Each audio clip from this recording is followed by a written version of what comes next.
Who was Friedrich List?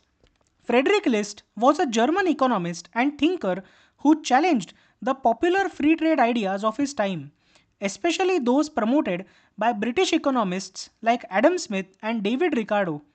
But List didn't just write a theory, he had a mission to help the poor and developing nations escape economic dependence and become strong and self reliant. What were List's most popular ideas? The first idea was that free trade helps the strong nations and not the weak ones. Imagine two people running a race. One is fit, well fed, and trained. Britain in the 1700s or 1800s is an example. And the other is starving and barefoot. Countries like India or Germany at the time. Now, if someone says, let's have a fair race, that is free trade according to David Ricardo, that everyone should do what they are best at and trade the rest. But List asked, how is that fair when one country has a huge head start and the other hasn't even put on its shoes yet? List believed that free trade locks the poorer countries into the role of raw material suppliers while the rich countries manufacture and grow stronger, and this, according to him, was not fair. List's second argument was the infant industry argument. List said that developing nations need to protect and grow their own industries, like a baby needs protection before it can walk. So, before a country opens up to free trade, it must build factories and infrastructure, educate its workers, and encourage homegrown entrepreneurs. To do this, List advised temporary tariffs, taxes on imported goods, so that local products have a chance to compete with cheap foreign ones.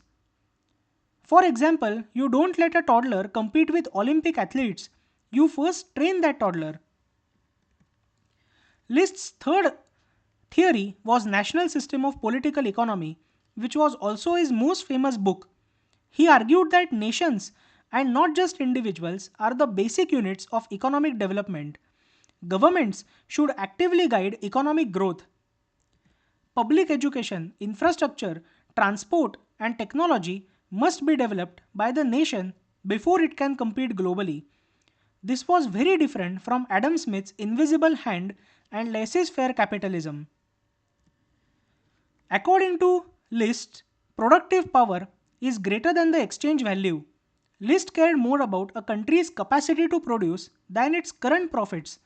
For example, a country may make more money today by exporting raw cotton and importing shirts, but it stays dependent. If it builds factories to make shirts, it might earn less right now, but it gains power. He believed that power to produce is long term national strength because it gives economic sovereignty to a nation. According to him, economics is linked to politics and war.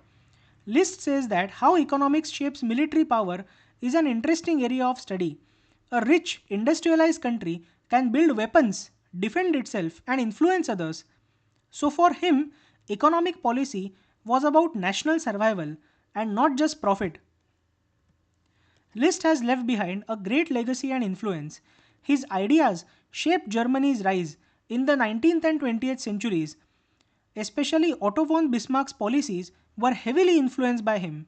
Countries like Japan, South Korea, and even the US followed similar paths, protecting their industries before opening to trade. So they used the infant industry argument to develop themselves.